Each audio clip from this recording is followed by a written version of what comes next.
Welcome back for another Divorce and Relationships Decoded question of the week. And I am one of your hosts, Jennifer Perri, a CDC certified divorce coach. And I am here with Dr. Deborah Wilder, a divorce and relationship specialist. Hello, how are you?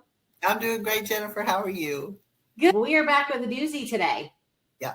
Something that's up my alley. Not only is it up my alley because I have a financial background, but it also happens to me. And that question is, how do you know if your partner is financially controlling? Phew. Financial control in a relationship can be subtle, but it always revolves around one partner using money as a means of power and manipulation. And what I want to do today is share with you 5 key signs that your partner may be financially controlling. And then Dr. Wilder and I are going to talk about that. So the first one is they limit your access to money. You're not allowed to have your own bank account or credit card. They monitor or restrict your spending, even on necessities for the home. You have to ask for permission or justify every purchase. Number 2, they dictate all financial decisions. They may make all the financial choices without your input. They refuse to share any financial information with you. You're left in the dark about income, expenses, or savings. This is really particularly hard if you are going through a divorce and you are trying to gather all of the financial documents. For a lot of women that I work with, they don't even know what their full financial picture looks like. And then when they start asking for information, they're made to feel really small or not so smart because they're questioning their partner. Number 3, they control your ability to earn money. They discourage you or outright forbid you from working. They sabotage any job opportunities or insist that only they should be the provider. And they make you feel guilty for pursuing your financial independence. They use money as a weapon. They withhold money to punish or manipulate you. They guilt trip you about expenses or make you feel unworthy of spending. And they use financial threats. And this is one that is thrown around a lot. Let me give you one. If you leave, you're going to have nothing, or I'm going to make sure that you have nothing. And number 5 is they make you feel trapped. You feel financially dependent and unable to leave them. You have no access to emergency funds, and they rack up debt in your name without consent. I'm going to take a deep breath, and I'm going to ask you, Dr. Wilder, how do you see this showing up in the clients that you work with? Oftentimes with divorce, it becomes legal financial abuse. And that's, again, we can go more into that as well. What I'll share some information about someone I had worked with or still am working with. She's been, I won't give specific information, but she's been going through an awful abusive divorce and was in a narcissistic marriage with a narcissist, not diagnosed, but all the signs point to those traits. What the husband would do when he was upset with her would be to take her keys, her wallet, her phone, and they had 2 little kids. So she would not have any, she couldn't go anywhere. If she did, she couldn't buy milk for the kids, and he would leave. So she was stuck with it. So just extreme financial abuse. And when she earned his grace back, he would give those things back to her. And unfortunately, this is part of the cycle. It was not acceptable to her, but that just was the way things were. She thinks very differently now too.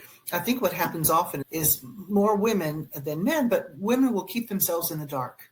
So they won't necessarily pursue learning about their finances. So they're either kept in the dark or they can keep themselves in the dark and really not find out. But that financial abuse is a tremendous control tactic because I think what we know is when people are going through divorce, fear, I have found in my experience and working with folks, fear is the biggest emotion that people go through and experience. And it's either about the kids or about money. And so if you've gone through financial abuse during your marriage, you're going to feel small. You're going to feel afraid. You're going to feel, like you don't know what you're doing. In more extreme cases like yours, you've lived it. Mm-hmm. You've lived so much, through so much, and you're an amazing human, absolutely amazing human, but that's beside the point. But you've lived extreme abuse You know what it's like. And so that financial part, it promotes shame and fear. And that's where that control comes in, because someone can feel trapped, as you said, and helpless, and not really feel like there's a way out. There is a level of shame that, even with me working with women that aren't just coming out of divorce, but I work with a lot of widows who come in who have just boxes of stuff. Yeah. And in their mind, their husband was protecting them and shielding them. Should anything happen to him, then everything's taken care of. Here you go.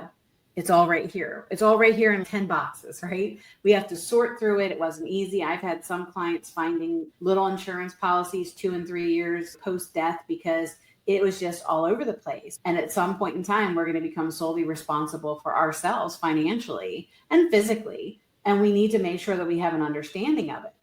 I think the biggest one that jumps out for me as far as a key sign is money as a weapon. And I think that is what I see more so now than anything. Like even in a divorce proceeding where the husbands aren't supposed to be taking wives off of the accounts, they're not supposed to be changing beneficiaries, they're not supposed to be cutting off phone services and all. I see it happen. There is this level of control of, I'm going to take out any opportunity that you have to stand on your own 2 feet or to be financially confident. And we talk about the key signs. What do you do about it? If any of these things sound familiar to you, you just have to seek help and understand you're not alone. There are so many women, millions of women who are going through financial abuse from a partner, financial abuse in a relationship. Doesn't have to be a marriage. So make sure that you're reaching out to people like myself, like you, Dr. Wilder, to help you understand. I'm sure financial gaslighting that goes on as well. When I work with clients that are teetering that line between trying to get their finances situated at the same time of going through a divorce process, it is going to be really difficult for you to know where you are, how much it's going to cost you moving forward. All of that is going to be so difficult if you have somebody who is controlling you. So it's important to make sure that you're working with people or you're finding support from people that understand knowledge is power and financial freedom is possible. So before we get ready to wrap up, Dr. Wilder, what are your thoughts on this?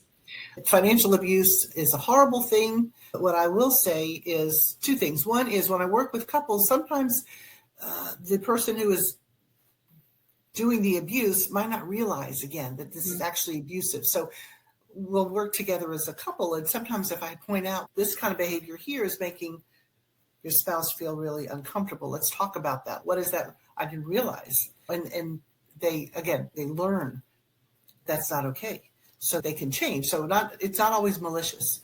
Most of the time it is. The other part, there's the intimidation factor. What I have found, you probably found this as well, working with all these folks going through a divorce, is there has to be a mind shift from being intimidated and believing that what that person says is actually going to happen. You'll never have the kids. You'll never have any money.